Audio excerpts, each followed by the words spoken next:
Listener discretion is advised. 2, 1, go. Adam Carolla and Dr. Drew. LoveLine, coast to coast. Hey everybody, it's the LoveLine. I'm Adam Carolla. That's Dr. Drew. Phone number 1-800-LOVE-191. Dr. Drew, board certified physician, addiction medicine specialist. Laurie Fetter is our guest tonight. Laurie is Miss May. She's that would be in Playboy, of course. And this is my month, actually. Because?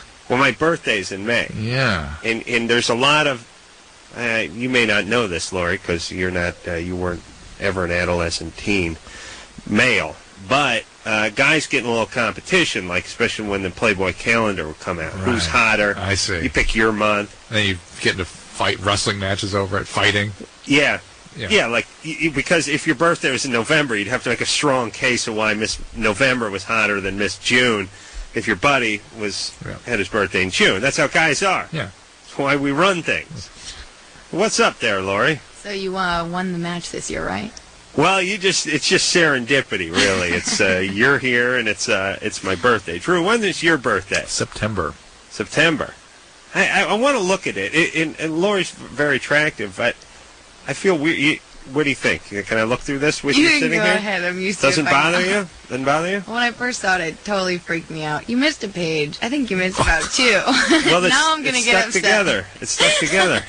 Static electricity and semen being what it is today. It stuck the page together. Well, I'll get into this. All right. I'll get into this later. So, Playboy pursued you for a year, I'm looking here. Yeah. Before you finally succumbed to their pressure. The whole thing How'd that work? Freaked me out at first. You're posing nude? Yeah. It was not really my thing at all. Why? You uptight, baby? I'm a little bit just... That's what my buddy Daniel says to the chicks. It always loosens them up. No, I'm not uptight. Good. Take your top off. I bet that works like a charm. Not really. It's more the producer thing that works for him. But yeah, I'm sorry. Go ahead. No, it wasn't really something I ever thought of doing or really wanted to. And then they pursued me, and I was kind of just talked into it. And in the end, I thought it was pretty fun, and it was great. Yeah, and what is it? Well, it's just out, right? Yeah. I was going to ask how many doors it opened for you, but it just came out, right? But what's the plan? Commercials, acting? I've been modeling and doing commercials for about 10 years now, so this was just another thing that I did, and hopefully... Any stuff we would have seen you in commercials, or...? Nintendo. Yeah. Robinson's May. Yeah. A few different things here and there. Drew, you've seen the Nintendo spots. I'm sure. All right. All right. Anyway, it is out on newsstands. Playboy always comes out like 3 weeks before whatever month it comes on. When did this hit the newsstands? Oh gosh, maybe right into April. Yeah. Wow. True. No other magazine does that. I thought they were like 3 months ahead. I thought they were. No, a lot of magazines come a month ahead. Laurie's 2005. Oh, got it. Yeah. May 2005. 2 years from now. Yeah. All right. Let's go to Monica, who's 17, and speak to her. Monica? Hello. Hi. There we are. Go right ahead. Yeah. I don't know. I just always seem to be coming all the time for some reason, like no reason at all, you know? You're having an orgasm for no reason at all? Well, yeah, it's just, it's hard to explain. It's like, I'll be at home, I'll just be doing my thing, and... How? I'll just, I don't know, I'll be working, doing my home. Drew's pager's going on. All right, so you... All right, what about when you're with a guy? When I'm with a guy, it's like even more so. I tend to react like really strongly. All right, that's good, right? Are you on medication? No. Look at this thing I just happened to have brought in. Just as kind of as a interesting... Persistent sexual arousal syndrome in women. Isn't that wild? Yeah. And it's just an article. Never met one of them. Yeah, and these women complain about it. That's very unpleasant for them. Laurie, where were you at, Laurie? And you were persistently sexually aroused? I'm actually not. It sounds like a great problem to have, though. Yeah, I know, but maybe it's the equivalent of a guy who can't get rid of his boner. Yeah. Kind of. Except they do experience orgasm. You both made the same sort of grunt simultaneously. But You both are like, What was your for, Laurie? I think that's a little bit worse, but... You got a little Olsen twin in you. Anyone ever tell you that? No, Yeah? never. Yeah, it's a good thing. Okay. You could be the third Olsen twin. True. Can you be a third Olsen twin? yeah, sure. All right. What should Monica do? Well, So what are you doing I'm over looking to see there? if there's any treatment recommendations. All right. Prevalence is unknown. Many women are too embarrassed to report the complaint. Well, Yeah. yeah, I'm like wondering if it might have something to do. It happened before this happened. I had an ovarian cyst rupture on me like 2 months back. Interesting. I blew one about 18 months ago, didn't I, Drew? Yeah, I think so. So could that have done it? I don't see how. And they didn't put you on any medication, no birth control pills or anything? No, they wanted to, but they didn't. Yeah, I mean, it was against my mom. She didn't want me going on birth control. well, no, here's what this little article says. It was just a little article I came across because I thought it was such an unusual thing. And it tells physicians just to take it seriously and sort of acknowledge that it must be uncomfortable, but there really isn't a lot of good treatment. Oh, true. That's breaking news. Yeah, but that's the point, is that it's okay. You're going to have this thing. It'll probably settle down. Yeah. And, I mean, should she talk to her doctor about it? yeah, that's the point. She should. Maybe you should put a little Ambisol on her cooch. You know what I mean? Tell her that. She should probably just talk to the doctor. Maybe one of those Tux medicated pads, something to numb it up a little bit, so it doesn't rub down there. Okay, I'm just Drew, reading this. Drew, I'm trying to get to the bottom of this. We're going Put right. away all your junk, would you please? You're all over the place tonight. All right. Peace. Your name is Peace? Mm-hmm. It is? Yeah. That's what it says on your birth certificate? Yeah, my parents named me it. Yeah, you should sue them. They're ex-hippies Oh, yeah. All right. or What's the problem there, Peace? well, I had a threesome, and Mm-hmm. I'm pregnant, Mm-hmm. and I don't know who the guy is. Neither of the guys? Excuse I mean, me. you don't know which of the guys did this? Yeah. Yeah. All right, And Peace. I don't even really know. Lori's nickname, by the way, is Peace. For real? Mm-hmm. That's short for piece of ass. Thank you, babe. Yeah. Yeah. All right. Are you high? No, I don't do drugs. You don't? No, I thought that was funny. Well, really? Didn't get much out of Drew, but you know. Yeah, well, you two get along. There's a lot of bad blood between me and Drew. Why are you doing this with why are you acting out like this so much? Having threesomes, you're 16.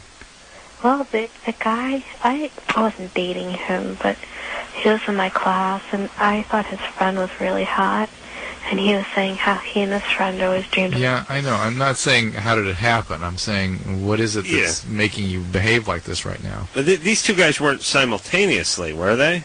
You said a threesome. Or was it inside me threesome? at the same- They didn't go inside me. At the Oh, same not at the same time, but same night. Yeah, it's the same bed.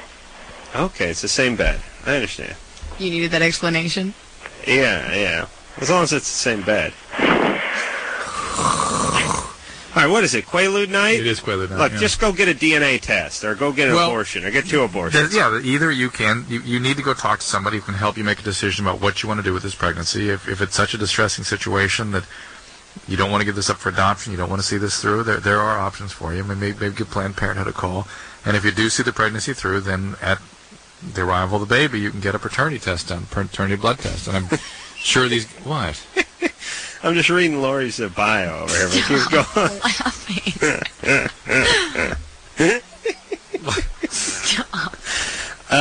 It says, well, it's really... Whoever wrote the bio is funny, but then whoever wrote my cheat sheet's funny, too, because it says that... Laurie, she moved to Los Angeles just 6 months ago and is polishing her craft with Leslie Kahn as acting, right, while strengthening her mind at UCLA. So then I get my cheat sheets here, and it says she currently attends UCLA to strengthen her mind.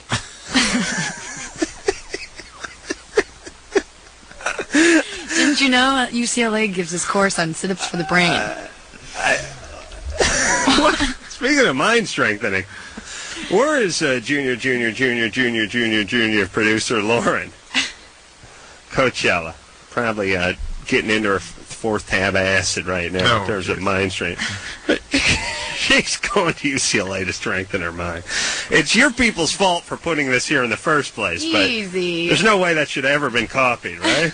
And I like the twist, too, because you had the UCLA, you had the strength of your mind at the end, and we put it before the strength. Sure, you got read that sentence. It's really funny. All right, how is the mind going? Seems the mind good. is feeling good. Yeah, you seem pretty strong, especially for a playmate. You're doing good, right? Oh, easy. Well, I mean, come on. Let's face it. These people don't, that's not their stock and trade. Their brain, Not it's their boobs. necessarily. Actually, Miss January was a lawyer. Really? So. But yeah, she's in her 40s now, right? No? That she was a lawyer as a playmate? And she was a lawyer before, and then she became a playmate. Wow. I didn't hear about that much. Drew, you reading that? Danielle? Yeah? What's up? You're 16? Yeah. All right. Drew, you read the translation there? Yes, it's very funny. What's wrong with Lauren? Danielle? Yeah? Go ahead. Okay, my situation probably sounds really stupid, but for the last 2 months I've been hanging out with this guy. He's 21, and we became like best friends. I could tell him anything. He could tell me anything. Where'd you meet him? My hometown now. He's like a neighbor or something? No, he's friends with one of my other friend's brothers. How long did you hang out with him for? I've been hanging out with him for like pretty much the past 2 months. 2 months. What do you do when you hang out with him? Talk, and just recently he kissed me or whatever, like the last week sometime, and he also told me that he loved me. All right. Well, what's the problem? I have no idea how I feel about him. I kissed him back, and I don't know if I feel something for him or if not. And last night he stayed the night. Lori, what happened? Nothing.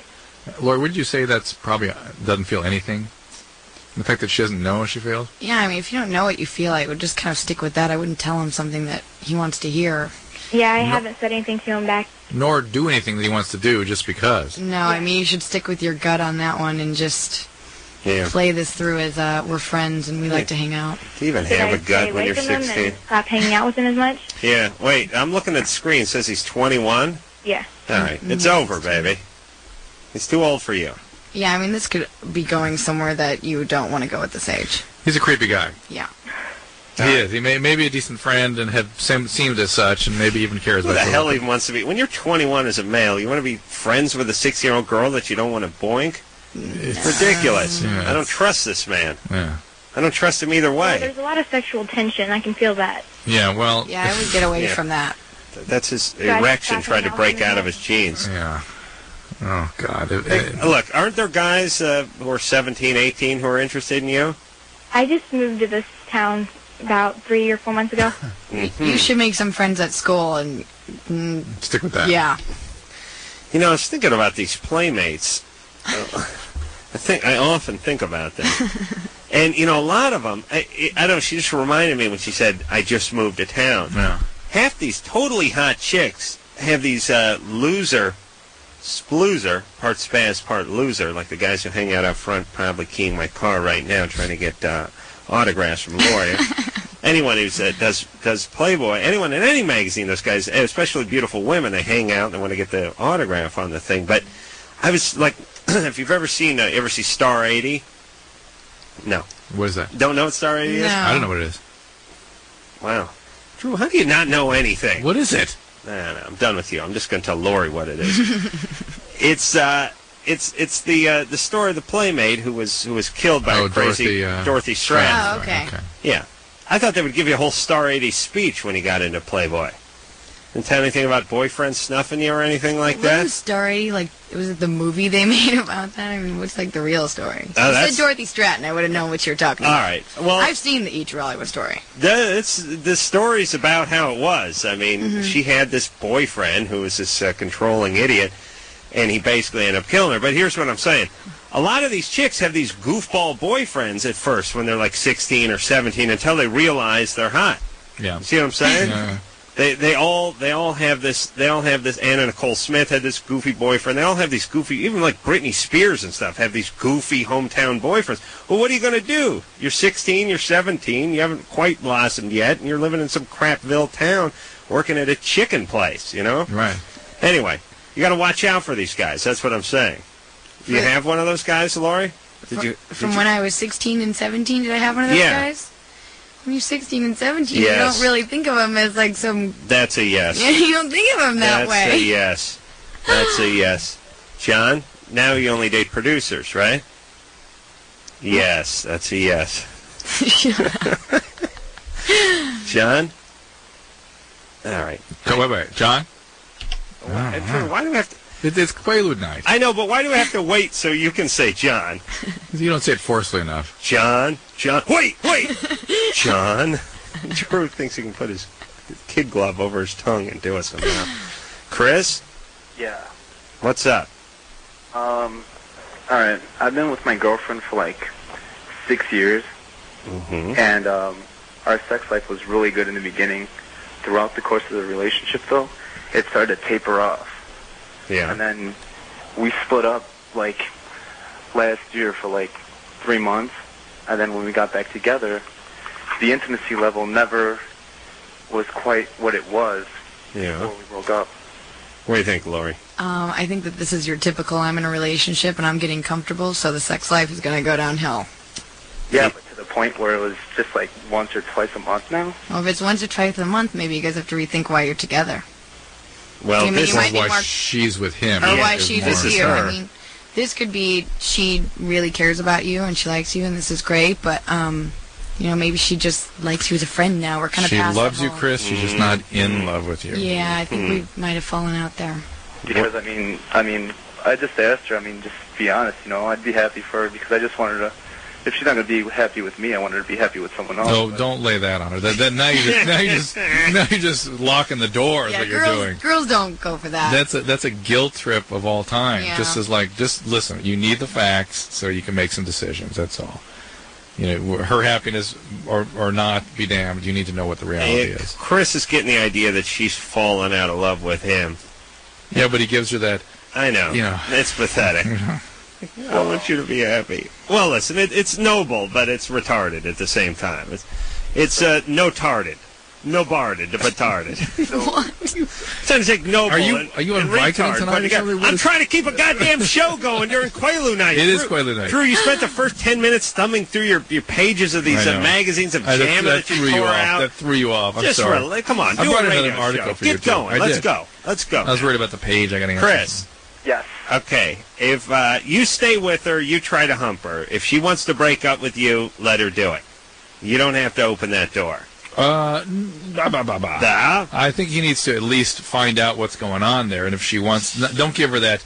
So long as you're happy stuff. Just like, what are we doing here? Is something changed? And if so, what? And can we deal with it or not? What do you want to do? Let's move on. Yeah, lay it all out on the table. Here's an interesting aspect about this relationship. Okay, This is going to be fascinating, I'm sure. Yes, go ahead. There you go. Yeah, go ahead. All right. I like I said, I just want an honest opinion here. So. All right. Drew, shut up, would you? Go ahead. You just told me to speak up. I don't get sassy when the guy's going to give us a decent story, for Christ's sake. Do your job. Go ahead. All right. I've been with more than one person in my life, and she was kind of like the first relationship I've ever been. I was the first guy she was ever with. Yeah. So, does that pretty much say it's a done deal then? No, not at all. No, that's probably why it lasted a few months longer than it should have. How old is she? Right now, she's... Right now. Right now. She's going to be older in an hour? I can't take the right now. All right. Right now? What kind of retard says right now when you ask how old? No, how old was she when she was born? Idiots. How old is she 5 years from now? Let's go into the distant future. How old is she? She's dead. It's the year 3018. How old is she? No, she's dead. Oh, I can't take the people that call this show. Here's the thing. when you lose your virginity as a girl to a guy, you want to string that relationship on. You want to work that for Guys everything do it's that worth. too. Guys do that too. Well, guys don't know how to end it, that's for sure. Guys don't want to do it for emotional reasons. Guys want to do it for physical reasons. Right. A girl will lose her virginity to a guy, sort of stop sleeping with the guy, but not wanting to Not admit. admit. Yeah, not admit that didn't work. There was a Right. connection It was supposed. there. Well, also There was the like fantasy some- was. yeah. The fantasy was it was supposed to work forever. Right. The fantasy is if when I give my virginity up to a guy, especially if I hang on to it for a while, this is the guy I'm going to be with. Right. So that guy will get a few extra months or years even out of the relationship. And I think that's what young Chris has got. But let me ask you guys a hypothetical question. Have you ever been in a relationship, well, I don't even know if this is hypothetical, but have you ever been in a relationship where you thought something was up, you thought there was trouble, you thought the end was near, and the end wasn't near? No. Me neither. It usually hit a little faster, actually, than I thought. Laurie, you ever had that happen? Yeah, you think the end is near, and then it goes on for a while longer. Yeah, you're ready to pull the plug, and the guy gets a stay of execution. But I'm talking about you getting dumped, or have you ever been dumped? Do you know that pain? No, you don't. Of course not. How could you? You're strengthening your mind at UCLA. She currently attends UCLA to strengthen her mind. All right, Let's regroup. Drew, you get dumped. You know it's coming. You know it's coming, right? Expert. You can feel it. Yeah. Oh, but you then you start dancing. You start dancing, Yeah. but it's always over. Yeah. All right. We'll take ourselves a little break. Laurie Fetter's our guest tonight. She is Miss May, and currently in Playboy, out on newsstands as we speak. We'll be right back after this. LoveLine. LoveLine. With Adam Carolla and Dr. Drew. 1105 Alternative. San Francisco. Hey, everybody. It's LoveLine. I'm Adam. That's Dr. Drew. Phone number 1-800-LOVE-191. Laurie Fetter's our guest tonight. Laurie is Miss May. She's in Playboy, and she's got the big fold out, and it's right in newsstands as we speak. Drew? Just brought a couple articles for you. I'd like you to enjoy these. One is on nocturnal enuresis, What's that? peeping at night. I haven't done that in a little while. I know, but here's the reason I brought this in. Not just to help you, but to vindicate you. I had some serious night sweats last night, though. That's from the stuff that Bruce injected in your head. Really? Yep. No. Yep. Drew, you think you know. You don't know anything. Okay, here is the #1 treatment for the bedwetting. You ready? Mm-hmm. Selected bedwetting alarms. Really? Yeah. Either you wake up regularly and pee, like you suggested, or you have an alarm that goes off when you start to pee. Yeah. Thank you. Total vindication. Total for me. vindication. Thank you, Drew. God bless you. Yeah. This is something he's been advocating for years, Laurie, years. Well, for all those that suffer like he did with bedwetting. I know you're pretty turned on by me, Laurie, but I'm going to bring it down just a little bit now. I used to wet the bed, when I was a youth, and nobody could figure. My mom thought, my mom's such a retard. Thank God no one in my family listened to this crappy show, but she thought this was rebellious. Like It is. Yeah, it is. Well, you're 11, you're passed out, you take a leak. Well, it's rebellious for the fact that she didn't do any parent. Are you sure she's not listening? Are you sure she's not listening to this She's show? never been up past the street lights come on, she passes out. Your grandma's like, you're pissed off? She don't like my mom. Go ahead. Right. She won't tell anything. Rebellious for her not having done any parenting. Sort of an expression of anger. Listen, they figured out that people wet the bed for various Yes, reasons, that's but right. usually it's just one of those, some people wet the bed a little later than others. Yes. My grandfather, the only Jew in the family, step-grandfather. Don't ask how that happened. But the only one who gave a rat's ass, he did some simple Jewish math. The Jews are brilliant this way. He said, look, if the kid's going to bed at 9 o'clock at night and he's taking a leak at 1 a.m., 12:30 in his bed, when I'm done watching Johnny Carson, I'll just tap him on the shoulder, get him off the sofa, tell him to take a leak in his bucket, I'll put him back to bed, and he won't wet the bed. Well, sure enough, it was right. And ever since then, I've realized this is a cure. Now, they have drugs you can take. They have these... And I've argued with you about this over the years. I've said the drugs were the way to go. Yeah, they have alarm. They have these blankets that give you a little mild shock or get an alarm and all this kind of stuff. I said, look, everybody, listen. If you're going to bed at 9 o'clock, take one of those little digital egg timers, a little digital kitchen climber. Which, interestingly, you've started to Set it begun for to 4 use hours. in many areas of your life now. I use it all over the Yeah, place. that's But right. set it for. Well, I don't wet the bed now so much. Well, you got over it. I'm more crap myself. But that's just because I'm too lazy to get off the sofa. Encopresis. The point Yeah. is you set the thing for 3 hours. It goes off. You get up. You take a leak. You go back to bed. How are you going to wet your bed if you got nothing in the tank? Why is this such a big? Why did my grandfather have to figure this one out? Encopresis is eating poor. I take it back. But listen, Okay. they say in this little article that the people that were going through that training, though, was a very stressful experience for them. Even those first few weeks where they got it under control. Was it problematic for you? Do you remember that? Getting up and taking a leak? Yeah, did it bother you? No. Yeah. Because it was like, the reason you're wetting the bed is because you had to take a leak at 1 a.m. or 3 or 4 hours after you went to bed. That's why you wet your bed. Then I have further vindication for you we'll discuss later about the chronic fatigue syndrome. Oh, well, I know those tards are making that up. Jennifer? Yes. How are you guys? Hey, Jennifer. Good. What's up? Yeah, I was wondering about masturbation. Yeah. Good times? Yeah.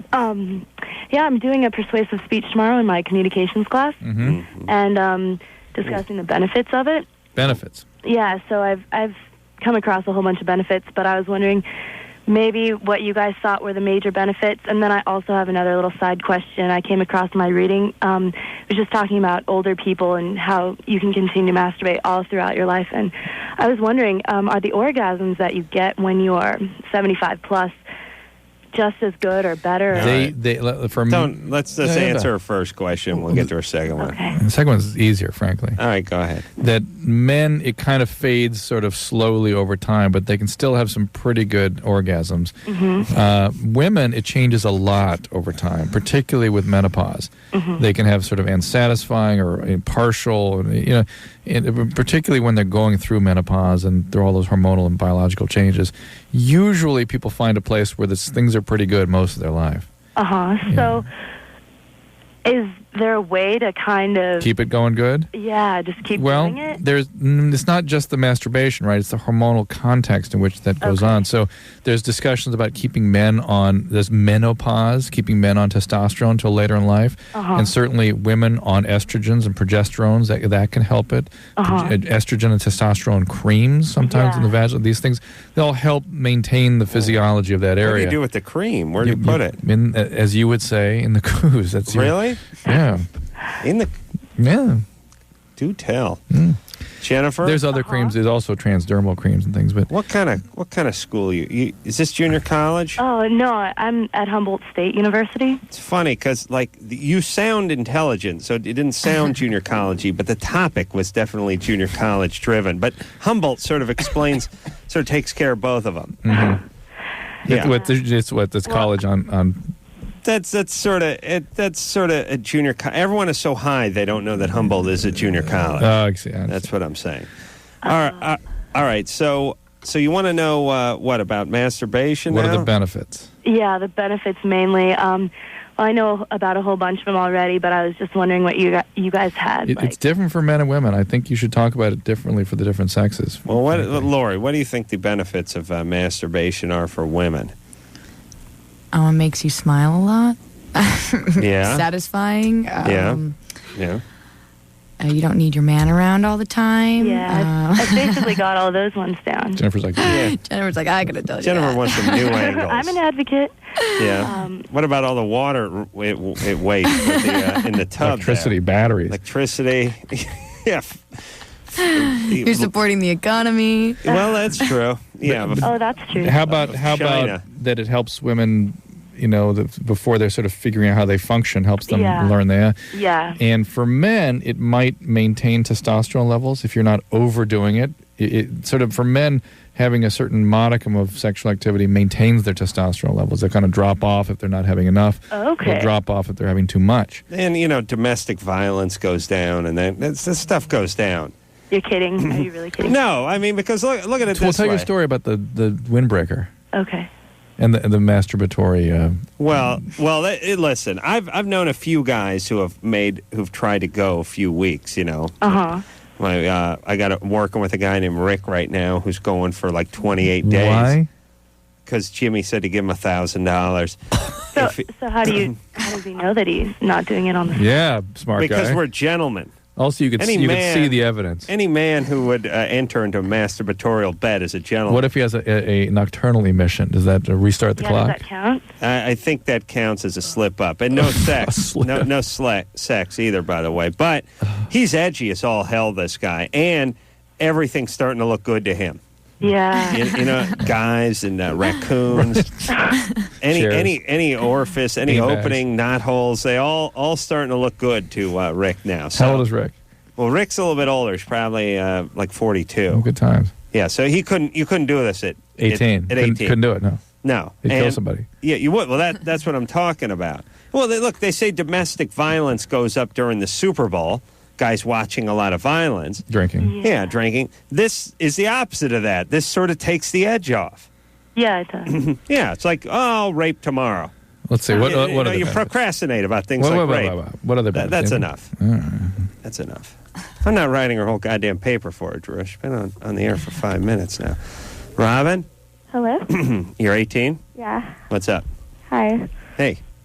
I have a question about, like, a sleeping disorder. Mm-hmm. Like, sometimes, like, I'll wake up in the middle of the night and, like, I can't, like, breathe and I, like, can't move for, like, a minute. Those are called sleep terrors. But okay. I don't... And they're pretty common, and they're a relative of sleepwalking. Do you ever sleepwalk? Uh-uh. Were you traumatized ever in your recent post-traumatic stress or something like that? Like what? I don't know. Something bad happened to you in the last few years? Like, give me an example of, like, of what? You like tell us. Somebody died, sexual abuse, physical abuse. Hold on a second. Just tell us if something bad happened. A couple things. Like what? Like some deaths in my family. Deaths recently? A couple of years ago. Okay, and you said a couple things. What was the other thing? Well, like, a couple deaths, like. Who died? My sister. Ooh, what happened? Like, cancer. And it happened to her, too. It always used to happen to her. Like, she would tell me about it. Night terror. She died of cancer? No, she had night terror. So you... I know, but she said she died of cancer. Yeah. But when she was still alive, like she would always tell me about them. Got it. Awful. Hey, emotional... Robin, that counts as a bad thing that could have happened. Yeah, emotional stuff like that can cause these kinds of things sometimes. There are seizure disorders, and there are other medical problems can be associated with it. So definitely you ought to go talk to your doctor and get tested to make sure there's nothing funny going on. I would not worry that you have cancer, Robin. I'm not worried about that. All right. Well, she was until Drew brought it up. She was fine. I was just, like, wondering, like, why that happens. It's a sleep problem, and it's pretty awful. They're terrifying. That's why like, they're called. And also, I was wondering, like, can stress cause it? Like, if you have more stress, is it more likely to happen? Didn't I just say that? I think so. That's what I was suggesting, Robin. All right, Robin. Not just stress, but real heavy trauma and stress. Okay. You know, a major loss, a major trauma of some type. Who else died, by the way? Oh, my stepmom. Who? Your stepmom and your sister died in what period of time? They were like a year apart. Oh, jeez. How's your dad doing? He's hanging in there. Well, how'd your stepmother die? She also had cancer, too, but a different kind. Wow. Yeah, it was really weird. All right. But they were, like, different kinds and stuff. What'd your sister have? Rhabdomyosarcoma. Oh, my goodness. And your mom? Colon. Ugh. And she, like, never smoked or anything. Well, colon runs in families. Well, she's your stepmom, though. You're not related to her. The rhabdo is lightning bolt out of the sky. Really? Yeah. All right. Well, you still got to support. We raise more money for those AIDS people, though. That's what I'm saying. That's the important part. Because that's a first-rate killer there. You get them AIDS and that ALS thing taken care of. ALS? Yeah. Then we go to cancer. Why'd you throw ALS in there? It just seems like they raise a lot of money, too. ALS? No, really. They don't make any money? It's a pretty awful disease, though. Oh, ALS. it is awful. Yeah. No disease is good. I did know someone close to me who died of that. It's just awful. AIDS is not a good disease either, though. Drew, you're making it like AIDS is a good disease. Dickweed, you're the one that said it shouldn't be raising so much money. I'm just saying, I want them all to go in order of whoever dies the most. Get the most of. Really? Yeah. Why? What do you want? Well, because ALS gets some things. You want something to go in alphabetical order? No, but some things are natural history of aging. You know that more people die. Oh yeah, this has got to be young people. Well, not young. Let's say under because ALS under 65. ALS, it's young people, and people who are completely intact takes them out. Yeah. Hey, Drew, you're the man who's a big fan of AIDS over there. What are you talking about, Alex? Yeah? Whoa. Ooh. All right, you're bogus. We don't believe you. Already. You're too excited. We don't believe you based on your syllable. No, but like, I'm serious, no. I like to say Adam, I like you, I like the Man Show, you guys rock. All right. If it's real, it's insignificant. Let's put it that way. Okay, but like, can I ask you guys a question? Yeah. Mm-hmm. Well, like, every time I have sex with my girlfriend, like, I don't know, every time I seem to get sick. I get Turn your ill. hey. Those little jack-off friends he's got there, too. It's so funny. It's just, how many syllables in yeah? No, it's yeah, and we were like, yeah, bogus. But Drew, you said you called Alex bogus after one syllable. Yep. Ouch. That's like I think he repeated his name, didn't he? It's Alex. Yeah. Alex. It's Alex. Yes. No, he just said yeah. Did he? Yeah. He just said yeah. It's kind of like name that tune. I can tell that jack-off caller's bogus in 8 syllables. I can do it in 1. Oh, you're good. Name that jack-off. Oh, Drew, you don't even know how to go along with the game. No, they could go all the way down to 1. I know, but we should have gone 7. We should have gone back and forth a couple. Watch. Try it again. All right. I can name that jack-off bogus caller in 7 syllables. 6. Yeah, but you got to go, I can do it. I could do it in 6 syllables. I can do it in 5. I can do it in 4. I can do it in 3. 2. Name that jack-off caller. Okay. That was almost right. We're going to take ourselves a little break. We'll be right back after this. 1-800-LOVE-191. We'll be right back.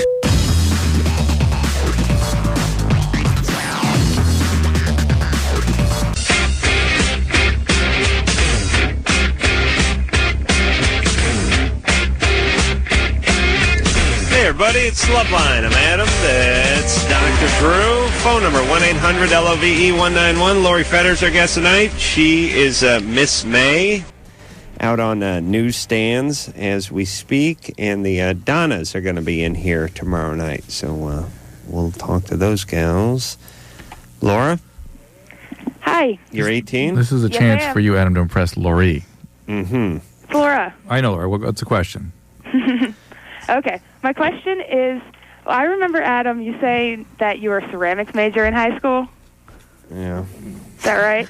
Yes. Is that a major? It was in my high school. Well, That's how he strengthened his mind. in my high school, That's in my with feldspar and what's the other, the goop? slip. Slippage and feldspar.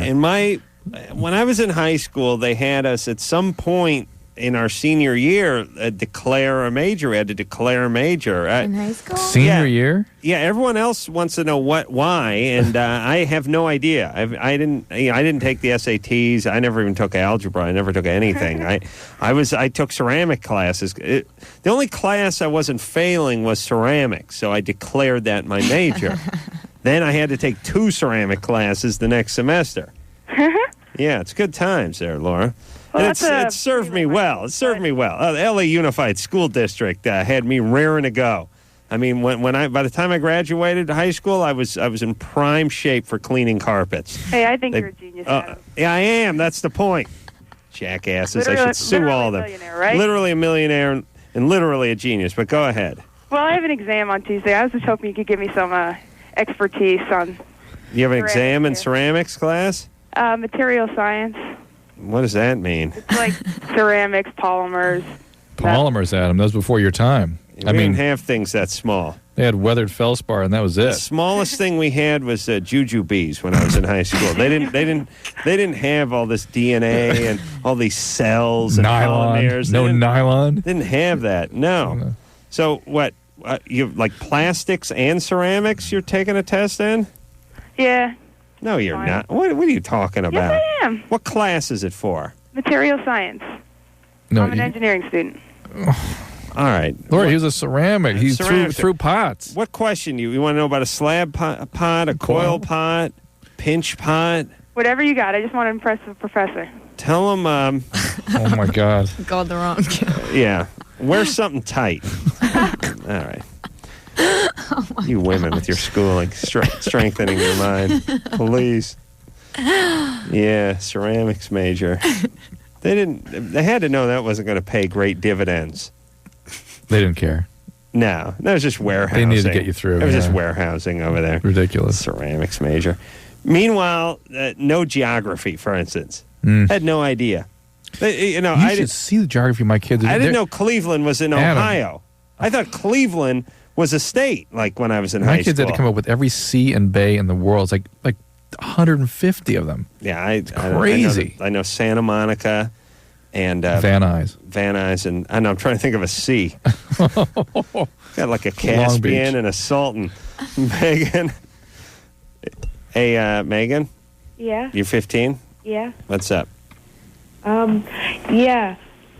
My dad gets drunk a lot, and one time he got really, really drunk, and he was, like, talking to records, and he jumped down a flight of stairs, and we were convinced he was on something else, but the hospital took a pee test, and nothing else came up in it. Okay. So he drinks a lot, right? Yeah, he, like, really overdid it that night. Well, he blacks out, too. Yeah. But beyond blacking out, he's becoming psychotic. He's talking to things. Yell at his records that have faces on. Yeah, but I've had friends do that quite a few There can times. be various kinds of psychosis from intoxication with alcohol. There can be toxic psychosis where they get depressed and suicidal. You had a friend that would run down the halls like, screaming like a maniac. Yeah, those few are friends. Those are manic, sort of toxic reactions. Yeah, and but psychotic reactions. it wasn't from the amount that he drank. No, what that I'm in saying. that guy, but in other guys, it can be at a certain threshold they'll start to manifest. Yeah, into. I'm sure he's drinking pretty good, but he also there's not enough booze to get us to do that. We pass out in our own vomit. That's probably true, but it can even be a seizure manifestation. Be all kinds of things. And what she's saying is that had never happened before, and all of a sudden he gets wacky like this. So what's the question, Megan? Well, my mom said that what he was doing was he was drinking lots of different kinds of alcohol. And then No, Megan, here's the deal. It doesn't matter. What matters is that he gets treatment for his alcoholism. He needs to be in a hospital. He needs to be detoxed in a highly monitored situation. Alcohol withdrawal can be fatal a certain percentage of the time, maybe 30-40%. 30-40%? Well, I mean, if you just stay severe, home. DTs can be, let's put it this way, DTs can be fatal. And somebody who's drinking as heavily as he is, he sounds like he's at a reasonable risk for DTs. And DTs is this sort of overwhelming syndrome of alcohol withdrawal. And so he needs treatment for his alcoholism. That's going to take some time. Any chance he can get some? Well, they were going to put him in the hospital, but he wouldn't do the in-person one. Yeah, he's inpatient. Like outpatient. Yeah, Yeah, he's still drinking. Yeah, outpatient will not work for him. And you need to tell the people in the outpatient program that he's drinking, okay? Yeah. My mom's trying to get a lawyer involved because my foot, he did something to it, and I have trouble walking. But she doesn't know if they have the power to put him in an inpatient. Okay. There's sort of, it's not against the law in this country to drink yourself to craziness and death. Really? Yeah, but you God can. bless this What you're going to, unfortunately, with your dad, he's so out of it. You're going to have to be able to break through all that and get him to acknowledge what he's been doing. No. And that's going to be tough, and it may mean leaving him and setting him out on the street for a while. Can't you just hire a drifter to kill him? These things are very treatable. He'll be okay. Hey, Megan, you gotta go to Alateen. Alateen in the meantime. Yeah, I did that for a while. I didn't like that. Well, find another group. All right. You need some help with this. This is tough. Sorry about your dad. Try not to take it personally. Okay. You know what? You Just hear get that? on with your stuff. That's his decision, all right? Yeah. You hear that? You don't have to go down with him, all right? It's not your fault. Okay. All right. Come on. Yeah? Yeah. All right, baby doll. Listen, I know you're upset, but everyone listening to this show and everyone in this studio has got a bunch of F-ups for parents, including Laurie in that group, too. I don't know what you think of your parents, but it comes a certain point where they're going to make their mistakes. They're going to go their direction. You just have to go your own. That's it. And not take responsibility Do for them. not Be the be parent, responsible for that. or think that you've caused it, or if you'd been a better daughter or whatever. Right. It's not about you. It's not. Yeah, about they're you. making their own decisions. And it's a disease. If he'd gotten cancer, that would have had as much to do with you as his alcoholism. Yeah. Except for he wouldn't have got naked and jumped off the balcony down in the living room and tried to make out with his daughter if he, let's say, colon cancer or something like that. Although I'm no doctor. I don't know what the symptoms are. This whole mixing the booze thing, this is a wives' tale. Well, I have my questions about tequila. I got to tell you. All right, tequila might be one exception. Might get you going a little, but maybe it's just the me. rest of but it is ridiculous. I'll It's have all a alcohol. beer. I'll have a highball. I'll have a bottle of wine. It's just booze is booze. Yes, Right. absolutely. And people go, well, he mixed his drinks. Nah. Yeah, well, he had a couple shots of tequila, had a couple shots of vodka, then he had 3 beers and a bottle of wine. yeah, he's sick because he drank 70 ounces of alcohol. It's not because he mixed them. Right. It's superstition almost. People they saw it go down that way and they tried to make sense of it through their own crazy prism. Yeah, if you really think about it, you're mixing booze, wine, and vodka. What difference does it make? You're getting loaded. Does not make any difference. Yeah. All right. Well, good times. Laurie Fetter is here tonight. She is a Playmate. She is in the current May issue, which is out on newsstands as we speak. And we'll be right back after this. All right, guys. So here's the deal. You're looking to hook up, sick of wasting time with the wrong person? Dateline. One call is all you need to make. Call the Dateline. 877-889-DATE. Call the Dateline. Oh, yeah. Everybody now. LoveLine will be right back.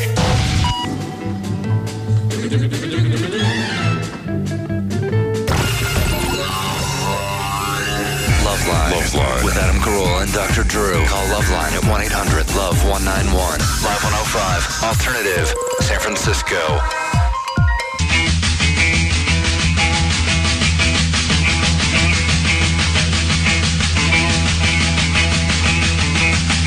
Hey everybody, it's LoveLine. I'm Adam Carolla. That's Dr. Drew. Phone number 1-800-LOVE-191. Laurie Fetter's our guest tonight. She is Miss May. She is out on the current issue of Playboy, which is out on newsstands as we speak. Drew was talking to Laurie during the break about earthquakes. I rented the movie Earthquake and watched it Friday night. Thank you, Drew. Yes, I did. Drew was reading, so I was on a little delay there. But yes, I did. With Heston and... Chuck Heston, George Kennedy. It wasn't Lauren Green. Oh my God! Yeah, it's crazy. I remember that was just after that '70s quake, and it was sort of hard to watch it. It was so post-traumatic stress type reaction. Yeah, it's weird. I don't know. I seem to be the only one who likes to do this stuff. But go get some weird movie from your childhood and watch it. I watched Jaws this weekend, strangely enough. And there you go. And it was so campy. It was bizarre. But you were 33 when that came out, Drew. That's your child. Relax. At ease. At ease. No, Jaws, I mean, the special effects may not have been great looking back on Jaws. Jaws was campy. The story holds up pretty good. Adam, I swear to God, it was like melodramatic. Campy. All right. I'll catch your fish. Thanks, Tim, for our cherry pie here. Yeah. We're eating pie. Tim is a young man who made outbid some other guys, donated some money to charity, I guess. Mm-hmm. SC Business School, I think. And SC Business School needs charity? Well, that's a joke answer. Bunch of rich kids going to rule the world one day? Got to give them money? Just enjoy the pie. Okay. Well, anyway, the point is he came over and he brought a pie, which is it's the fastest way to my heart. Laurie, you eting pie? I think I'm going to. Yeah, screw that diet BS. You got nothing to worry about. I eat everything. That's my girl. Sabrina? Yeah. You're 23. Yes. I have a question about polyurethane condoms. Mm-hmm. Yes, go ahead. Well, I know that you can't use a latex condom while you're using cream for a yeast infection because it breaks down the stuff in the latex condom. And I was wondering if you could use a polyurethane condom while using medicine for yeast infection. Let me just say the polyurethane is fine. What kind of... I mean, the creams you're using, they have a hydrocarbon base to them? Oh, God, I don't know. Did they tell you not to use... Did somebody tell you not to use a condom? It says in the directions not to use it? Okay. Latex condoms. Because it breaks down, they don't work so well. Yeah, it breaks down so there the must latex be some, and it can cause micro holes. All right, so there must be some... Let me say this, Drew. There's a goddamn warning on everything, right? Yep. And that warning is because there's 1/10 of 1/100th of 1% chance that something may happen and the company could get sued. I would like a second warning for non-retard adults who hadn't asked full of the attorneys in this country and could make our own goddamn decision, saying, we had to put the first warning on here, but don't worry, there's only 1/10 of 1/100th of 1% that it's actually going to happen. We had to put a warning. So then I could make my mind up. Right, you can make it, because they put a warning like this is going to happen when then it you're really... totally scared. when the reality is it's probably not. But I don't know how the second warning goes, and then I don't know when to believe the first warning anymore. And to be clear, I'm not sure if polyurethane is safe with... Well, which one's more durable in general? Do you have any idea? I would think polyurethane would be. All right. And it doesn't say anything about polyurethane on there? It doesn't, but... All right, then use it. Then use it, and then sue their ass off if anything happens. It's not a well-known condom, and I also had a question. It's not completely approved yet. Trojan makes a polyurethane condom. I mean, they're out there. Yeah, it's not approved yet by the FDA. For STD, yeah, they have STD protection. Right, but it's good. Oh no, it's good. Okay, yeah. That's all I wanted to know. But again, it's the Vaseline. I'm not using the right word. Hydrocarbon is not the right word. It's petroleum. the petroleum base, and so you have to check the creams, things you're using. If there's any petroleum base, there must be in this yeast cream. Really? There must be. That must be what dissolves. But maybe there are other things that dissolve. But that's the most common thing we think of is dissolving polyurethane. Well, how hard could it be? Dissolving latex. How difficult could it be to get through a micron of something? You know what I mean? I mean, a sperm. If you're a sperm. No, I mean if you have to dissolve something. I mean, the stuff's thinner than a human hair, pretty much, when it gets stretched over your wanker, right? Mm-hmm. Yes. Except, yeah. Lori, you're not a condom girl, are you? Do I wear condoms? Well, I can't. You know, you never tried one of those dental dams or anything like that, right? No. No, not for you. No. You roll the dice. That's fine. I like that. You live and let live. Right? You an atheist? No. What are you into? Jew. I knew it. What are you into? What do you like? You like God? Yes, I do. Fan of God? Mm-hmm. I'm kind of more spiritual. More spiritual. All right. Is that God? Not into God. It's not Jesus? Not God. Into Jesus? Christian? I was baptized Catholic. You were. Your parents pissed off about the pictorial? Not as much now as they were. They were. Yeah. Did you have to call them first and sort of, or did you commit and then call them? I committed, I did it, and then I called them. Then you called them. Well, I did that all like a year and a half ago, so they've had some time for it to sink in and scream at me a lot, but they're okay now. Right. Who was more mad, Dad or Mom? Mom. Really? What's Dad do? My parents work together. They have their own business? Work out of the house? They used to work in the house, now they work out of the house. Wow. What do they do? They own a business that teaches children to draw. Really? Yeah. Well, your dad invented that turtle that says, if you can draw me, or is it the pirate? No. Really? No, my mother was an artist, and she loved kids, so she found a way to do both. Do you have brothers and sisters? I do. Wow. A bunch? I have 2 sisters and a brother. How old are the sisters? 18 and 16. Okay. Perfect. Down boy. Where are they? Chicago? Yes. I'm going to send for them. I'm going to have one of my guys. Get out there. There's no private jet. No, with a big net, like the net for the funny van, farm. Yeah. Go out there and collect them. I'll bring them back. Don't worry, I'll bring them along slowly. Alive? Are they? Do they look like you? Yeah, one Yeah. of them's a lot taller than me, and Ooh. the other one looks a lot exactly like me. Nice. Is that 16 or 19? The 16-year-old and I look very much like the 18-year-old is about maybe like 4 inches taller than me. All right, I'll bring both of them. Okay. Sabrina, Yeah? you're 23. Oh, we already talked to you. Yeah, we already did. Drew got into his cherry pie, and I got into my cherry pie, as it were. Oh, relax.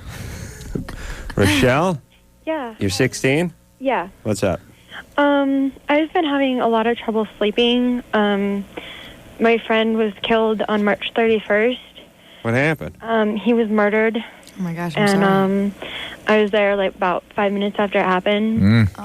And saw the blood and everything. And since then, I haven't been able to really get to sleep. Well, hang on a second. Let's get into this a little bit. Who murdered him? One of his roommates. They're claiming self-defense, but we know that that's not what really happened. Is this a drug-related thing? I don't think so. I don't know what happened, though. Why did he murder him? I don't know. He claims self-defense, but I know it wasn't. What is it? Well, wait a second. Self-defense from what? Self-defense from what? I don't know. He says that my friend was like molesting him or attacking him or something, but I know that that's not true. How do you know these guys? He's like my neighbor, and I practically lived at his house last summer, and we've been really close for the past like 3 years. How old is he? 30 or something like that. He was either 29 or 30. You're 15, living at a 30-year-old's house? Well, basically, like, I'd come home, but I'd stay over there till about 11 o'clock at night or something. Hold on a second. And it's her best friend. I wasn't even paying attention What to is her going age. on tonight? No, this this is is every the day. normal level. Okay. What is going on with the youth of America? No, we've had bad nights. This is not a bad. We had a bad night was when the guy was twisting the head off of the corpse. Yeah, that was a bad night. Yeah, I don't think I want to hear about that night. Yeah, we'll tell you during the commercial over some cherry pie. Rochelle's and what these people their best friend, and then you go how old? And they go 29 or 30. Like they don't even know the age of their best friend. Yeah, and That's the worrisome. guy's twice as old as she is. And so there's three things going on. One is this guy was a piece of work, I'm sure. Yes. Two, whatever went down with him and his roommate probably had something to do with drugs, or maybe there was some self-defense going Or maybe on. some hanky-panky between them, or whatever. And number three, I think Rochelle, although justifiably traumatized by this whole thing, I think it's probably putting it in a little different term than maybe it was. But I don't know let me if this just is say her best friend. that people that get post-traumatic stress disorder usually have a pre-existing trauma that sort of gets reactivated. That's what I'm thinking. Rochelle? Mm-hmm. So this guy, now why is it you went over there and found the body? Because I saw he was a gay guy, and his partner was outside, just like absolutely just glazed over look, and absolutely terrified. And so I went over to see what was going on. Well, wait a minute. He is your neighbor now? Yeah, Oh, okay. yeah, and so like And you're living at home. yeah, well, yeah, and I'd stay over there most of the time. You'd go over there during the day. Yeah, and then Stay there till late at night. You wouldn't sleep over, though. No. She said she'd come home at 11, though. Yeah. Yeah, these guys, the gay guys who are in the apartment next to yours, and you go hang out and party with them, right? Yeah, they're actually two houses down, but yeah. Were you doing drugs with them? What would you do all night? We just like talk or whatever, Okay. and watch TV, hang out, listen to music. All right. And so what was your pre-existing trauma? Well, I'm bipolar, and I've had trauma like all my life. I had when I was like 7. I had a gun pulled on my mom and I. All right. And Were you physically abused or sexually abused growing up?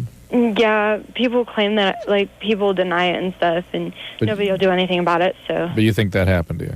yeah. All right. So now you walk into another trauma, and boy, it causes everything to resurface, right? Yeah. So you have panic attacks, you get depressed, you can't sleep, you have flashbacks, right? Yeah, and like when I found they put me on Seroquel, Yeah, good. along with my other medications to try to get me to sleep. But even that, like I'll wake up and that's like all I can think about. I'll just like wake up and then I won't be able to get back to sleep. Well, that's what PTSD is. All right. Are you getting trauma therapies of any type beside medication? Yeah, I have therapy. All right. And I guess I wanted to know if this would ever like go away or. Yes, it should. Here's the horrible thing about PTSD is that it's you got to kind of live with it for a while. Really? Yeah, and the way you get through it most effectively is through these sort of interpersonal, in my opinion anyway, these interpersonal kinds of connected therapies that I'm sure you're into, group therapies too. Sometimes it can be very, very helpful to be in groups with people that have been through what you've been through. For instance, torture victims when they come back, and they won't really open about what happened unless they're in a room with people who have been there. Mm-hmm. And addicts do the same thing, and PTSD survivors maybe sometimes. Let me ask you this: is there a toenail clipper made that does not shoot the toenail 50 feet in the opposite direction of wherever you're trying to keep it? Yeah, they won't even get the sink is not big enough. No. The room has to bounce off the wall. I'm done with Rochelle. My thing, I'm getting the toenail thing now. Yeah, I know that. I mean, Rochelle's thing is she needed some therapy before the neighbor thing. I know. Don't put all your eggs into that basket. Yes, it's traumatizing for sure, and you can have your feelings about it, but overall, you've had a life of this. But she now has a new syndrome, and it's being managed, and Seroquel is a good medication. Fine. And Let's stay get with to it. the clippers. Yeah. I clip my toenails. Well, it's not even just toenails, fingernails too. Fingernails. fingernails, but they're not as dangerous. Yeah. These they don't go for these the things eye. are projectile weapons. These go to the eye. They're aimed at the eye somehow. They could go to the eye. They could go for the toilet. They could go for the nuts. Yeah. They go anywhere but in the place you're trying to do them. And comically, I always think I'm going to do it. I put my foot up on the bathroom sink. I'm going to clip my toenails. I'm going to collect them. I have them fall in one place. Shooting through the shower curtain, shooting into the magazine rack, shooting into the toilet. Shooting everywhere, but wherever it is, I'm actually putting them. Why don't you try doing that like in the bathtub? Because then I don't have men don't use bathtubs. What about in the shower? Because then you've got 3 walls. You can kind of collect. But them all. that's how they're going to find me. I'm going to be. He was apparently either bent over in the shower. There's some speculation. He may have been trying to blow himself. But we did find the clippers. We did find the clippers next to him, Your Honor. Jeez. Although suspiciously, none of the nails were clipped. None of the nails are clipped. So we think that the clippers could have been planted there. In the meantime, the nails you were clipping in the shower out on the carpet somewhere down the hall. If I went into, here's what would happen. If I went into a 50-gallon metal drum and had somebody seal it with paraffin over the top and a trash can lid, and tried to clip my nails, I would find those nails in my den 3 weeks from now. Yeah. I'd be walking barefoot. I'd step on something sharp and be, oh Christ, this is the nail I was cutting when I was in the 50-gallon drum, submerged. Yeah, so there you'd be with your nuts in your face. 53 to water. Yeah. But here's all I'm saying. That's how they'd find you. Somebody needs to make a toenail clipper that does not send I almost used the S word, not send the stuff flying 100 miles an hour in every different direction, or find a direction that it's going to go.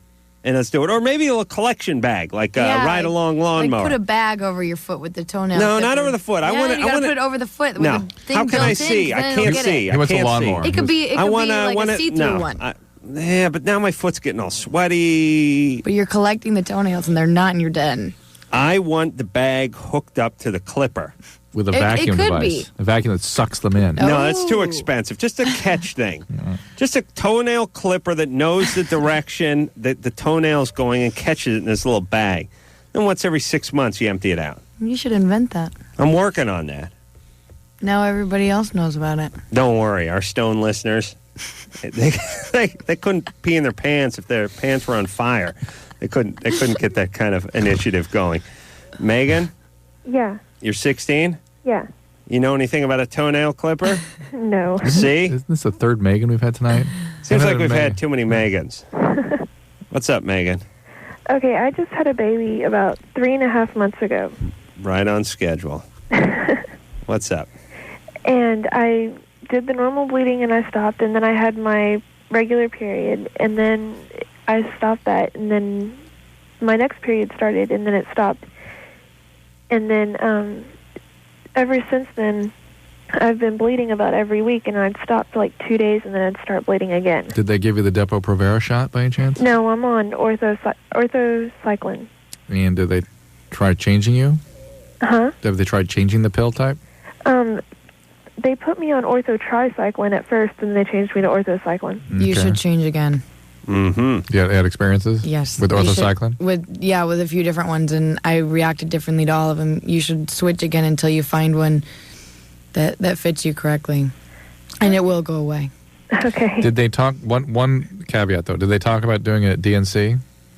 No. Because it's been 4 months since you delivered? Almost. Because sometimes there could be what are called retained products of conception, but that's usually in the first few weeks afterwards. We get some bleeding and stuff, some stuff sort of left behind from the My pregnancy. little clipper bag would catch that too. Yeah, well, it could serve dual function. Absolutely. Yeah, absolutely. But I agree with Laurie says. You got to keep going back and finding something that works. Hey, Megan. Yeah. Is there a father around?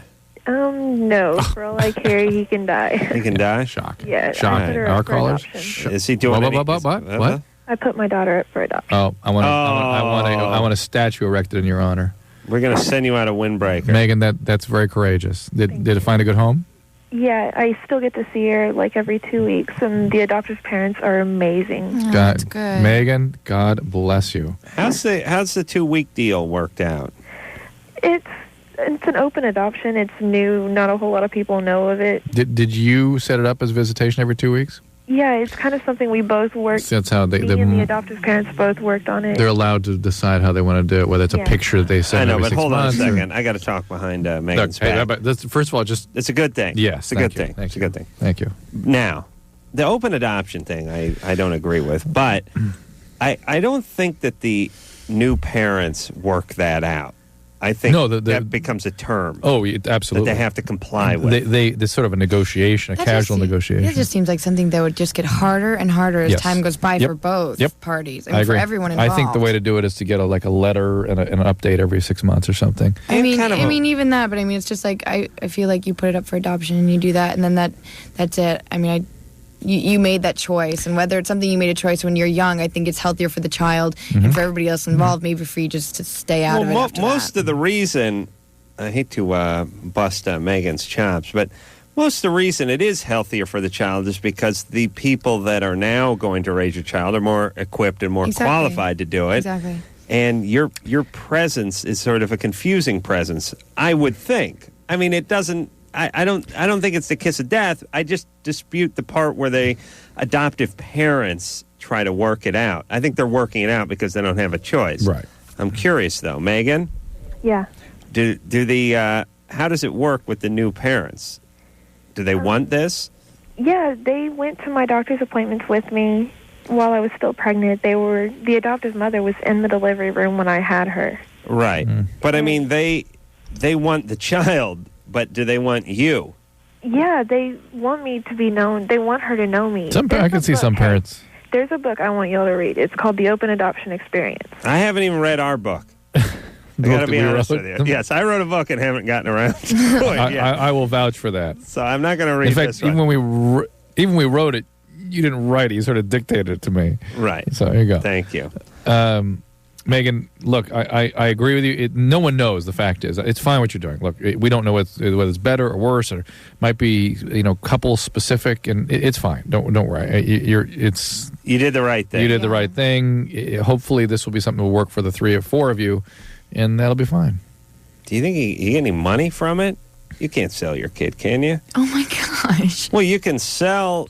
You can overseas. Well, no, but you can carry a child for money, Yeah, can't you? yeah. What's the big difference? Because it's creating a market in children, as opposed to But a market. children are our future. As opposed to like futures, like soy. As opposed to a market for a service. Start trading those. A market for a service, which is carrying the child. See the difference? Yeah, it's a huge difference. Yes. One is for the end product, the other is for the carrying. This is another new business venture for Adam. It's a big toenail clippers and children. Oh, listen, who cares? Oh, my. People want kids, what the hell do we care? Let's go Give to them the break. stupid I kids. gotta go pee. Come on. All right. Laurie Fetter You're just, you are in the strangest mood tonight. It's not exactly a bad mood. It's sort No. of like I had an ass full of everybody. I had too everything. much quiet time at home. I didn't get to. You no, know what? you're in your construction mode. Oh, maybe that's Yeah, it. yeah. Maybe It's like it's grounded you or something. I'm working on a Yeah. house. I get fired up. Yeah, yeah. But no, you know what it is? Normally, I spend the whole weekend just sort of talking people's ears off and blowing a lot of hot air around. Precisely what he does. Right. That's not no. An entire day of listening to classical music and sort of lounging around the house. And working in the house. No, I wasn't Just working. I was lounging. just lounging and listening to classical music and thumbing through architectural magazines. Oh, preparing to. It's way too cerebral for me. I had to, I wasn't yelling at anybody. It's screwed with you. You're not good. I'll get going though. All right, we'll be back. Hello, this is your radio. LoveLine will be right back. Line is brought to you by Trojan, America's #1 condom, the most trusted for over 80 years.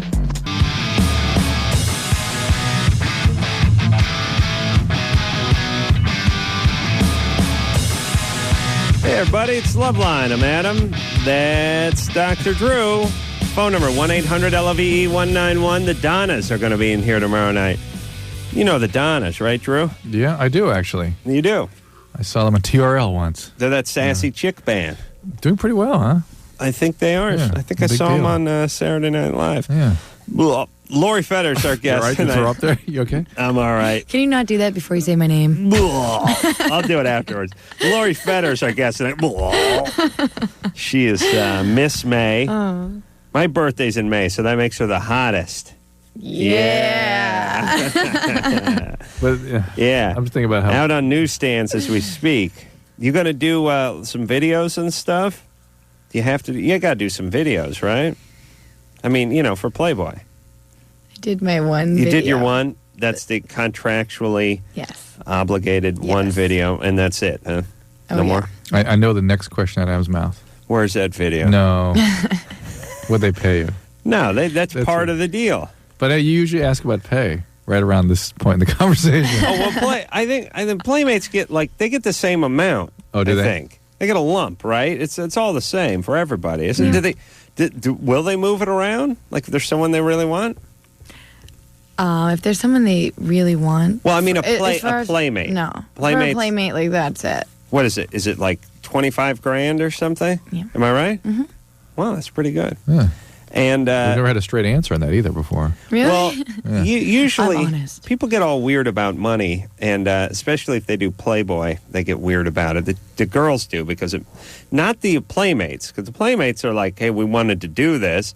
It's going to help my career, or I've wanted to do it. Not you, but most of them, they weren't having their brains enlarged at UCLA. You understand? They were just working some tractor out in Montreal or in Iowa or something, and they just came out to do it. But the point is they the ones that don't want to talk about it are the ones who were bribed to pose. Like the celebrity people. Yeah, it's like the chick from Survivor. She was the most elusive. Yeah, it's like she wouldn't do it for Jerry. Yeah, she wouldn't do it, and I was like, you wouldn't do it because they wouldn't pay enough. No, it had nothing to do with the money. It was artistry.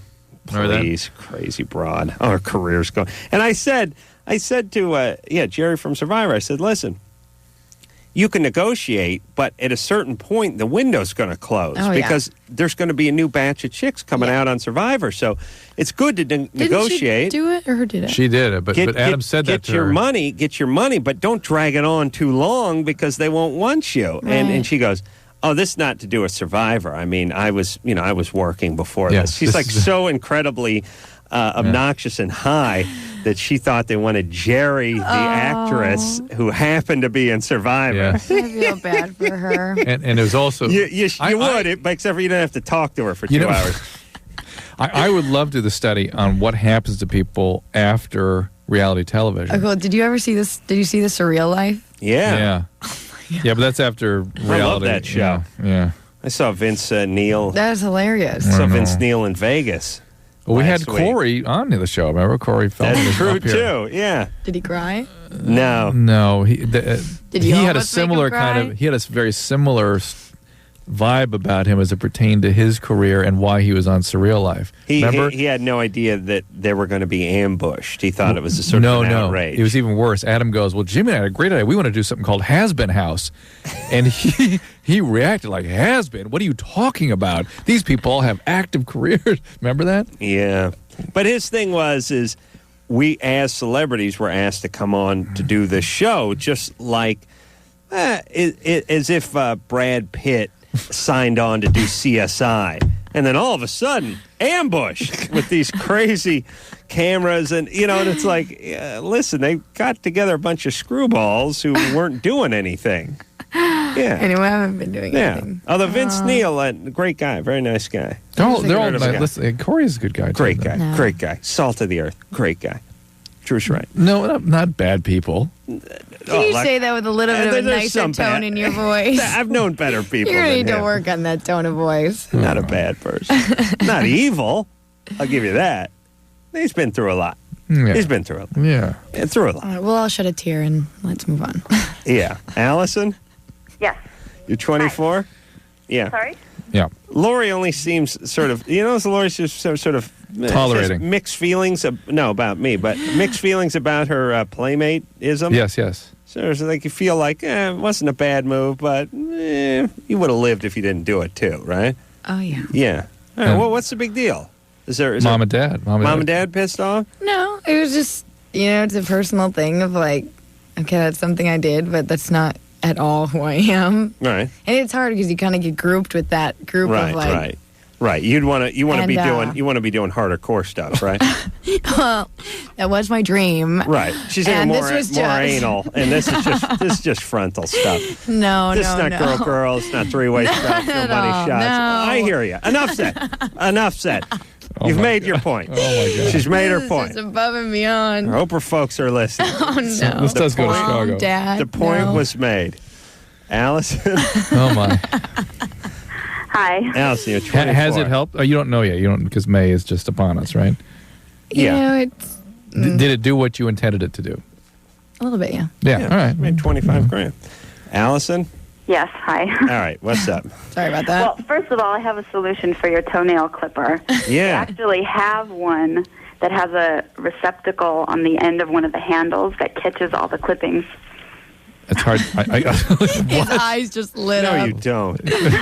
I was at my friend's house, and her fiance had one. He was using it, and oh my God, that's the greatest invention. How does it look like, this receptacle? It's like a red piece of plastic that covers the bottom of one of the handles. But things go up. They fly. I'm not getting a mental Things don't go down.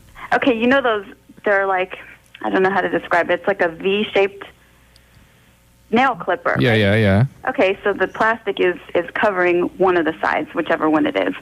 And then it just catches everything. And it works? It works. You clip your toenail and or fingernail, and it goes into this container. Yes. And it goes to the side without exception? And it stays in there and it won't jump out or anything. Cause It won't. I mean, you have to empty it after a while. How do you empty it? It detaches. You could just empty it. You have to send this to us. We can't figure this out. Where did he get this device? I have no idea. I think he's from Canada, so I think. Those Canucks, they're very crafty with their nail collection. Yes. Known that a long time about those people. Interesting. Anyway, so my question is, I've been considering breast implants. Hold on, we've been snaked by the Canadians on this. We must beat the Mexicans. I fear I fear they may only be weeks away from this technology. Punch. Immediately, let's go to work. Mobilize your team. They've been on it for 30 years now. They've scrapped the moon program.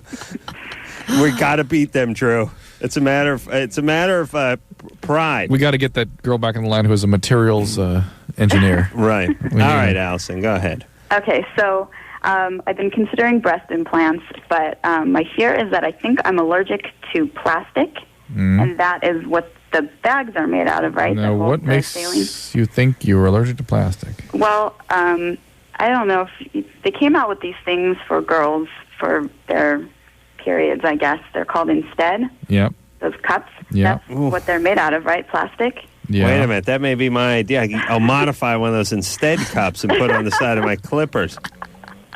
With some duct tape. Yeah. So you're allergic. Yeah, but wait about. So what's the reaction you're getting? So I had a very bad allergic reaction, like very bad itching and swelling. That's a yeast infection. Well, it wasn't a yeast infection because I went to the doctor and they said it wasn't. It was just like, if I were to get stung by a bee, I'd swell up and... Well, that's all... I don't know what that was. I mean, couldn't it have been something that was on there or coated with or something? Could have been 100 different things, Yeah. but I would not...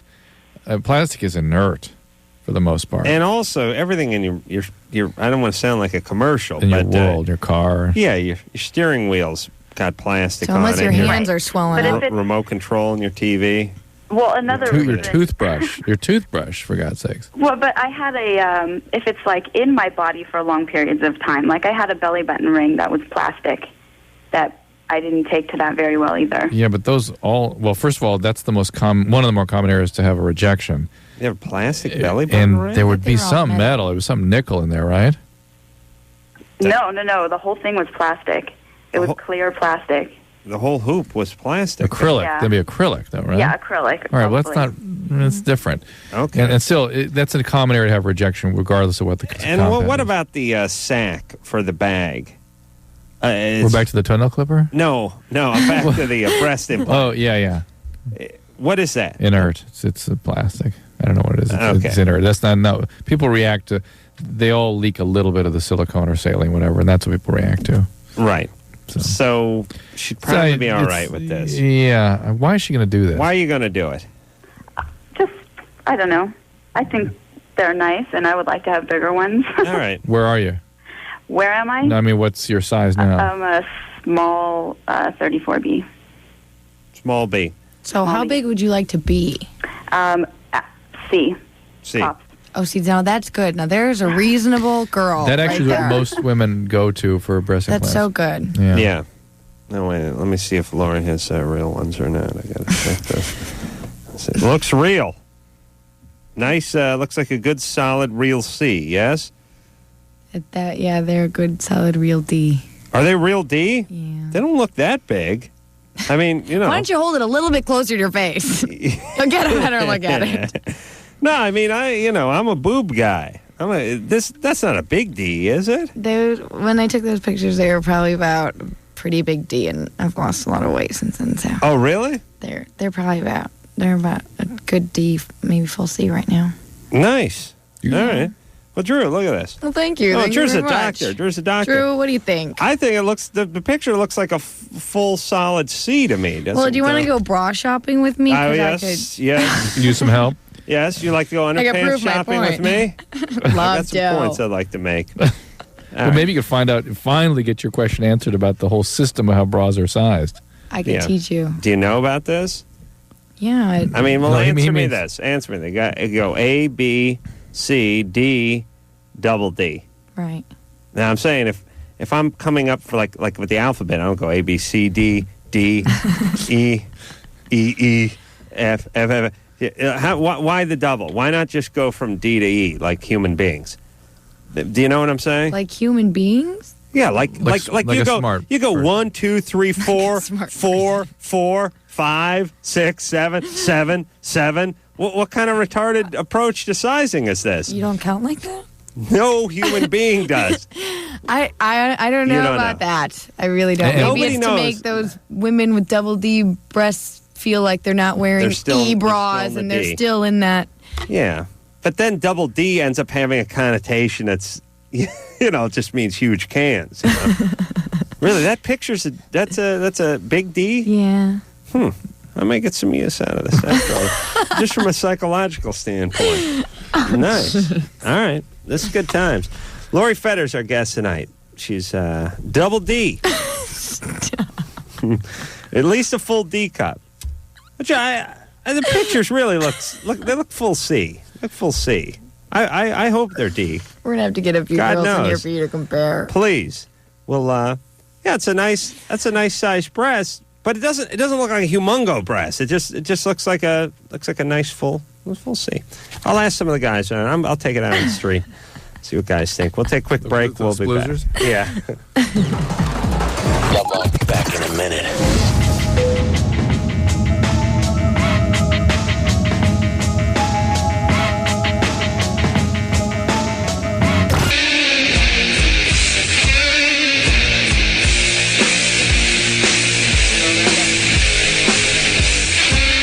Hey, everybody, it's LoveLine. I'm Adam. That's Dr. Drew. Phone number, forget about that. Laurie Fetter's our guest tonight.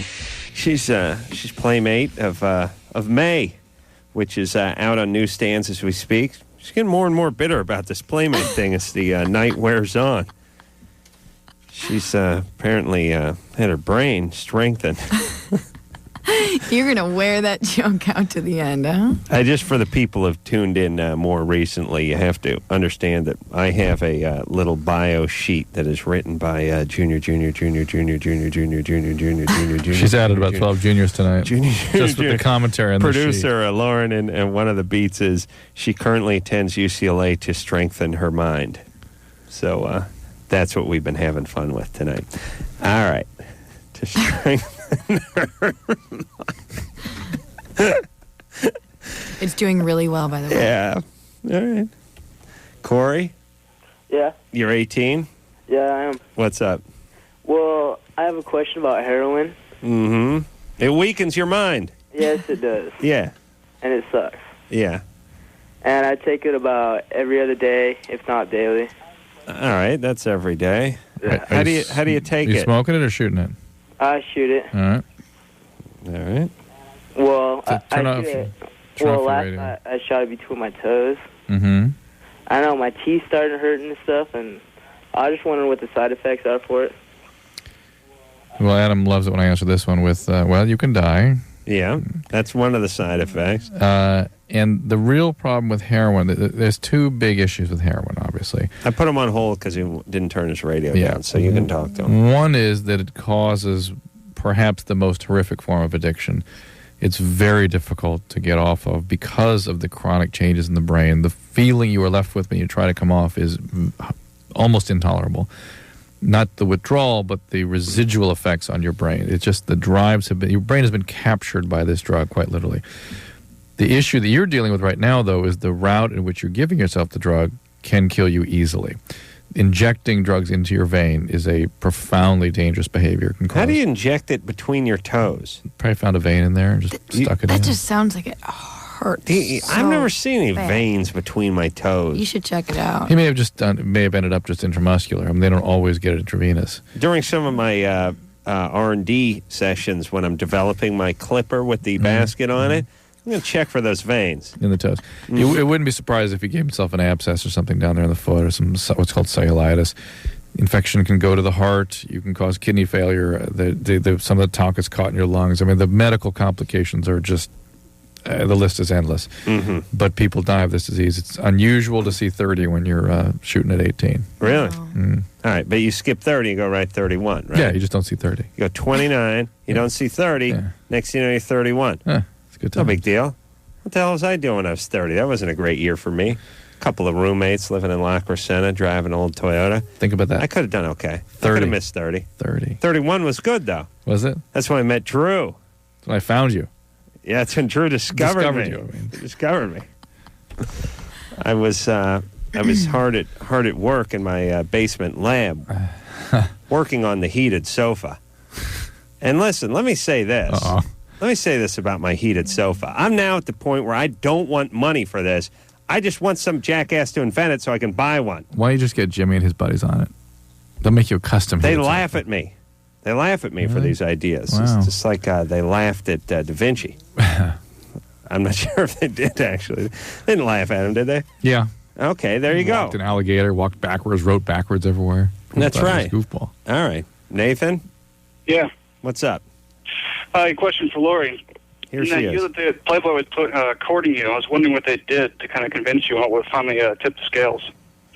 Oh gosh. You know, in the very beginning, I met with them and they called me in a few times to do some non-nudes for Playboy for some of the articles, and I got really comfortable with everybody in there and with my stylist and my makeup artist and the photographer, and by the time they kind of brought it up again, I was having so much fun in the studio just hanging out with everybody. I was kind of like, okay, we'll try this one out. But in the beginning, it was really nerve-wracking and kind of freaky, and I was crying for my robe every 5 minutes to cover myself back up. But I got comfortable. How long does the shoot last?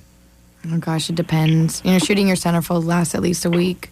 Oh, really? Just for the one picture. And then after that, they do maybe a week or two of shooting for everything else. It takes a while. Takes a week just to get the centerfold picture. Well, they don't shoot it on a regular camera. They shoot it on a much bigger one where the Polaroid, the film is big. Yeah, big. 3 feet high. 3 feet high. Why does it take so long though?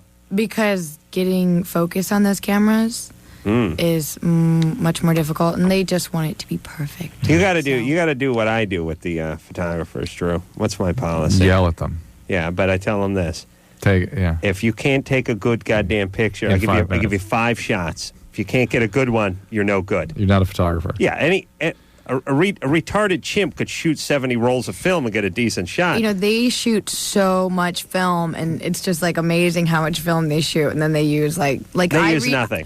I reshot a lot of things a lot of times, and they end up using the stuff in the beginning, and I was like, so what were those extra 4 weeks for? This whole business is nothing but that.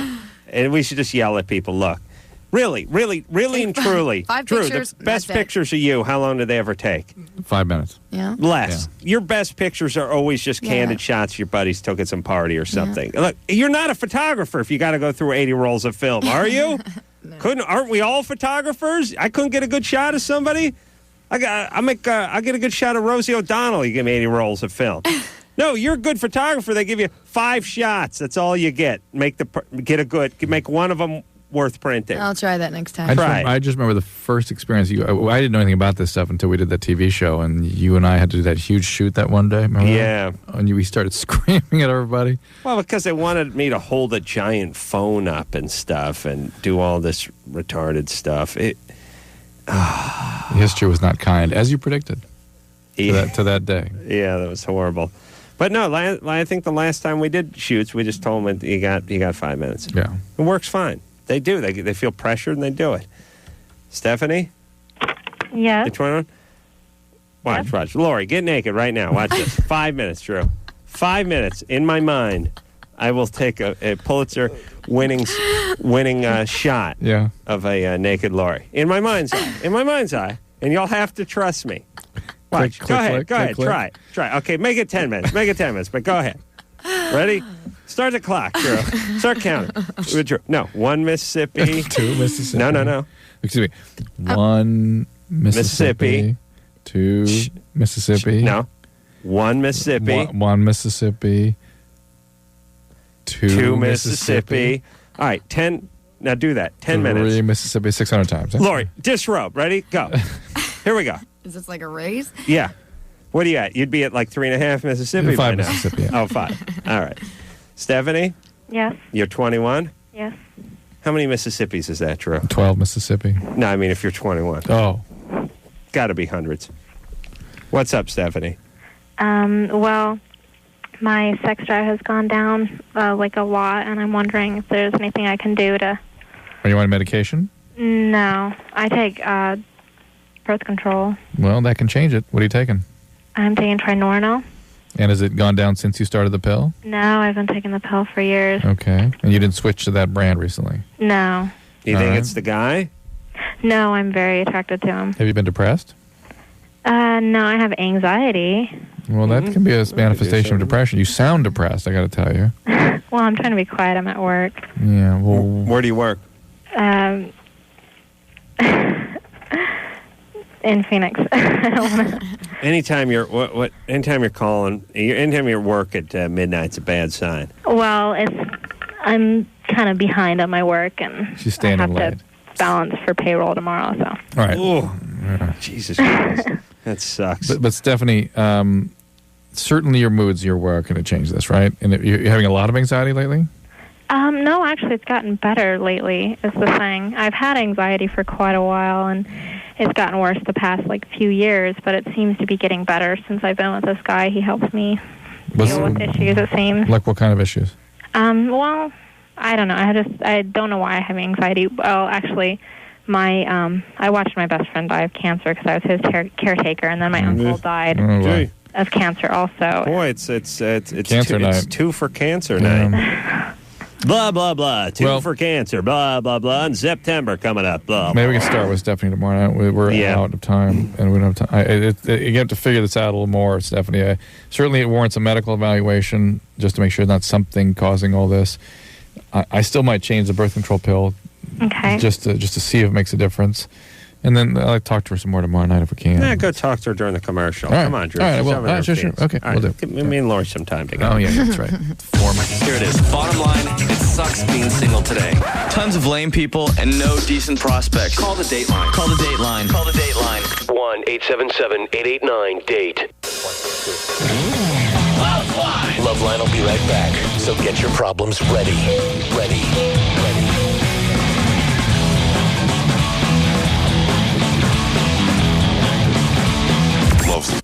LoveLine. With Adam Carolla and Dr. Drew. 1105 Alternative. San Francisco.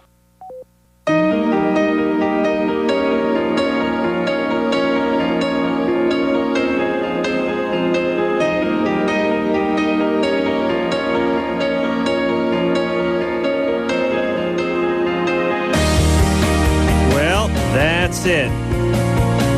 I was listening to the radio yesterday, and this song came on, and I thought, show's over. Go home. Yeah, it was like noon, and I started leaving wherever I was. I'm like, I gotta go home. Going to sleep. Must go home. Must sleep. drink wine. Must beat off. Must watch TV. Yeah, it's great. I was at home, so I drove to the studio. Ironically, no, I just had a Pavlovian response. All right, Laurie Fetter, I want to thank you for coming in. Out on newsstands as we speak. Laurie has mixed feelings about it, but go out and get it anyway. Go get it. And, it's an interesting strategy because, most of the chicks are in here like they're excited about it, so you don't want to get it because they're excited about it. But Laurie's saying, no, I'm not that excited about it. Now you got to look at it. See what I'm saying? Reverse psychology. Smooth move. Go get that. Check out my website, lauriefetter.com, and just here it comes. Go get it. Go get it. All right. We will have the Donnas in here tomorrow night. Until next time, it's Adam Carolla for Dr. Drew saying mahalo. This has been LoveLine. The opinions expressed on this show are not necessarily those of the staff, management, sponsors, or this station. The producer for LoveLine is Ann Wilkins Ingold. LoveLine is a presentation of Westwood One Entertainment.